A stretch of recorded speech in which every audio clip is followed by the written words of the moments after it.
Welcome to Deep Roots, Open Skies, a podcast dedicated to exploring the defining moments that shape our lives. I'm your host, Lykesia.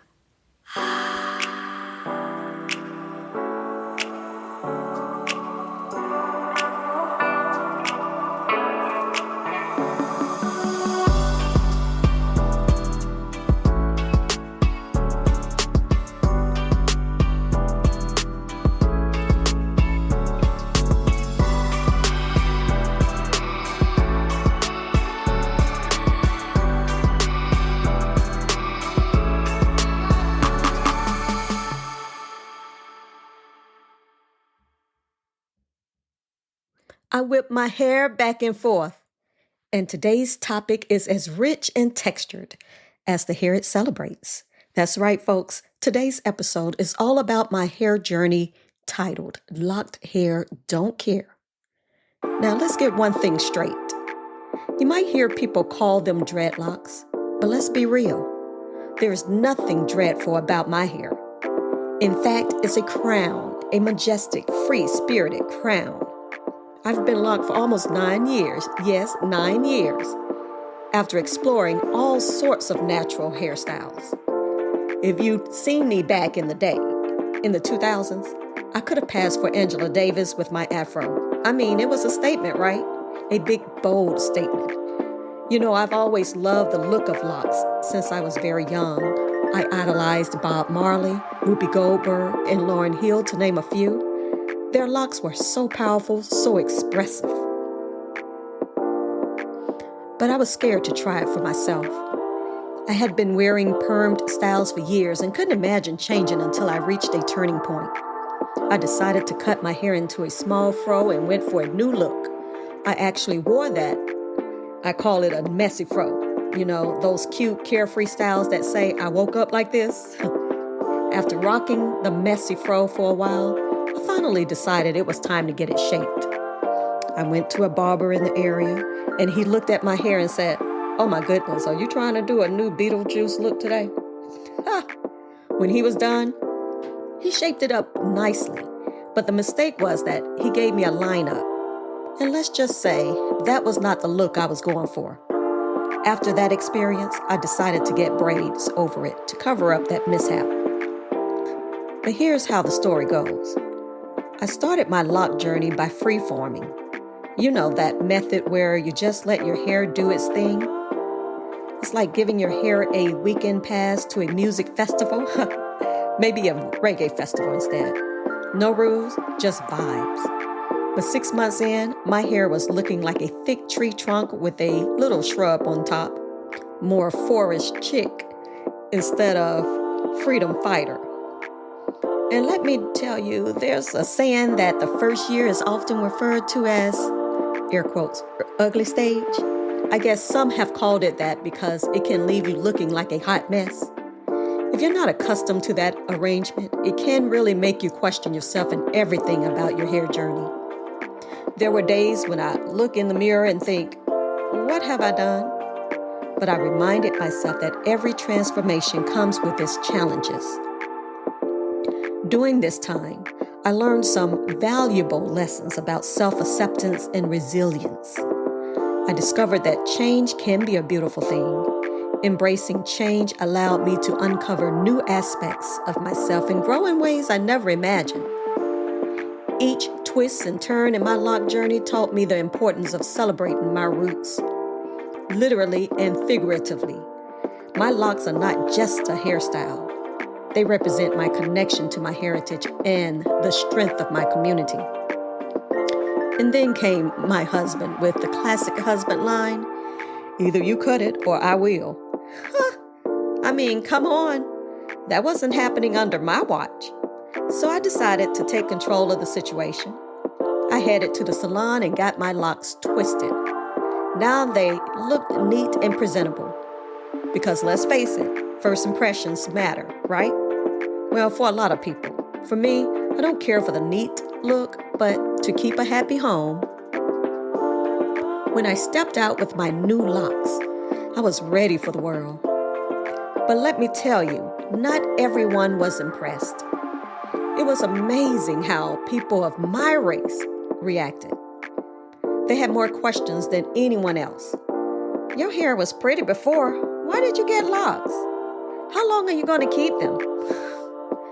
It felt like an interrogation sometimes. Even one of my best friends, who was also a co-worker, would lift my hat and say, "Girl, what's going on under here?" She was an eccentric woman, always full of surprises, and teaching fourth grade, oh boy, just imagine what the main topic of discussion would be among my students that day. They had no filter, and their curiosity was at an all-time high. "Miss Trust, why is your hair like that? Or can I touch it?" It was like I was a living science project. And speaking of reactions, my principal didn't hold back either. When I came in after getting my locks done, he said he didn't like it. I mean, really? I was ready to say, well, it's not for you to like, it's for me to love. But instead, I just smiled and kept it moving. It's wild how people think they can dictate what's acceptable when it comes to our hair. Now let's address some of the misconceptions about people who wear locks. A common stereotype is that we all smoke weed and only listen to reggae music. Well, I do love reggae music. Well, artists like Modern Heritage, Chronix, Shaggy, Lady Saw, and rest in peace, Cocoa Tea are some of my favorites. But let me tell you, enjoying reggae doesn't mean I fit into a box. Just like any other style, locks come with their own set of assumptions. But I'm here to break those stereotypes. And here's something important to mention. Wearing dreadlocks doesn't have to be just a Black culture thing. You can find locks on people of various ethnic backgrounds. It's a beautiful thing. Hair is a universal form of expression, and seeing it embraced across different cultures just adds to its richness. Therefore, my first year of having locks, oh boy, it was a wild ride. I felt like I was living in a sitcom where the main character was trying to figure it all out. I wore hats, scarves, anything to make me feel pretty. I was a classy dresser, and the wild look didn't exactly match my style at that time. My kids, oh boy, they looked at me like, "Mom, what are you doing?" But you know what? Making the decision to lock my hair in 2016 was one of the best choices I've ever made. I never enjoyed those frequent trips to the salon, but it was a necessary routine for me. My hair is a 4C texture. If you're familiar with it, you know it can be a challenge. Growing up, my mom had her hands full combing through my hair every day. When I turned 12, she decided to relax it. That was a game changer. My hair became manageable. But let's not forget, keeping up with a perm meant regular visits every 6 weeks. It was like a never-ending cycle. As I moved into my second year of having locks, I noticed that my hair was starting to change. We moved from the south to the north, and I think this really had an effect on my hair, not only in how I maintained it, but also because of the climate change.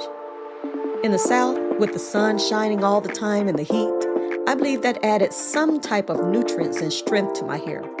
But in the north, where it was colder most of the time, I didn't keep my hair covered outside as much, and I think that contributed to losing some of the strength in my hair. The initial struggles with thickness and the ugly stage were becoming less pronounced, and I was learning how to manage and style them more confidently. I was still free-forming, but I started to embrace the various ways I could express myself through my hair. I tried different accessories and colors, making my locks a true reflection of my personality. After months of being there, I noticed my hair in certain places was thinning. I had thick hair, but as it grew longer, I began to see areas in certain locks where they were thinner in the middle. That's always a reminder of when we initially moved north. Now, my husband didn't really care for my hair at first, I'm going to tell you. Maybe it was because I didn't tell him the day that I decided to lock my hair, and he didn't realize that I had settled on this change. It was like, boom, there it is. Usually I would change up my style, but for the most part, I kept it conservative looking, straight and comfortable for the masses. We had gone to an event, where I even put on a wig. And afterward, I thought to myself, girl, what are you doing? You're losing yourself. It was a wake-up call for me to embrace the authentic me. Now let's talk hair care for African Americans. It's a whole experience, y'all. We've got to deal with different textures, styles, and the constant battle against breakage and dryness. It's like an intricate dance, and one wrong step can lead to a hair disaster. We use a plethora of products, moisturizers, oils, creams, you name it. And then there are protective styles, which are like armor for our hair. Braids, twists, locks, you name it. They help retain moisture and protect our strands from damage. And let's not forget the cultural significance behind our hair. It's a form of self-expression, a connection to our roots, and a testament to our resilience. Interestingly enough, during my second year, one of my daughters decided to lock her hair too. That was a surprise because when I initially started, she wasn't on board with my decision. But seeing me embrace my locks inspired her to take that leap herself, and I couldn't have been prouder. But there's one thing. Locks aren't for everyone. You have to really appreciate the low maintenance and the look of them. They're not just a hairstyle, they're a lifestyle choice. You have to embrace the journey, and that means understanding that not everyone will get it. Now, maintenance. I try to visit the salon for a retwist at least twice a year. And let me tell you, keeping up with this hair takes some serious dedication. I wash my hair weekly, and I've got a whole maintenance routine down. Tuesdays, Thursdays, and Saturdays, that's castor oil day.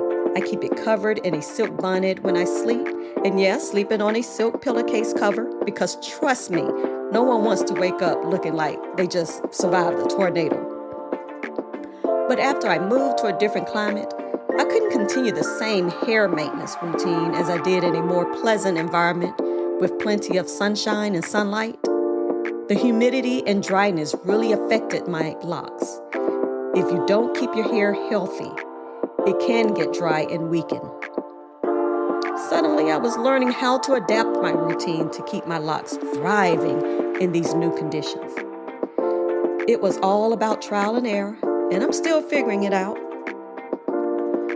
Now, getting into the history of dreadlocks, the practice of wearing locks dates back thousands of years. Ancient Egyptians, for instance, wore locks as a symbol of their spiritual beliefs and social status. The Rastas, a movement that emerged in Jamaica in the 1930s, adopted locks as a statement of their identity and resistance against oppression. For them, locks symbolize a connection to their African heritage and a rejection of European beauty standards. Rasta culture often emphasizes a spiritual journey and connection to the divine, with locks serving as a physical manifestation of that journey. The natural, unkept look of locks reflects a desire for freedom and authenticity, aligning with the Rasta belief and living a life true to oneself. So as I sit here, reflecting on my lock journey, I can't help but to think about how far I've come. From free-forming to finding my groove with retwists, every stage has taught me something about myself. Now to the emotional journey of my locks. You see, my hair has profoundly affected my self-identity and self-esteem. Each stage of my lock journey has brought moments of doubt and triumph, of course. There were times when I questioned whether I made the right choice, especially during those early days of freeforming, when my hair looked more Forrest Chick than freedom fighter. But as time went on, I began to see my locks as a symbol of my personal growth and my personal strength. So by the third year, I want to emphasize that even though I chose to freeform my locks, I finally decided to get them professionally done. I opted for thick sections, resulting in my beautiful, thick locks. Now, there are various styles you can choose with locks. You can go medium, small, sister locks. But I love my thick locks. So by my third year, I was completely comfortable with myself and my hair. My locks had grown past my shoulders, and they were stunning and easy to manage. I can wake up and just go, which is one of the things I cherish most about my hair. No more time spent figuring out how to style it. I could simply embrace my natural beauty. As I moved into my 4th year of locks, I continued my maintenance routine, ensuring I took care of my scalp and hair.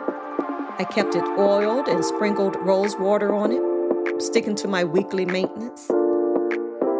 Now, as I entered my 5th and 6th years with locks, I embraced a great look and length that allowed me to experiment with different styles instead of just having them down. I would do 2-strand twists or even pull my hair into a ponytail. By this time, I had perfected the art of creating a great-looking ponytail. I also decided to have some color put in my hair. You see, at the same time, I'm not ready to embrace any form of gray right now. During this stage of my journey, my hair is growing longer and more beautiful, and I couldn't be happier with how it looks.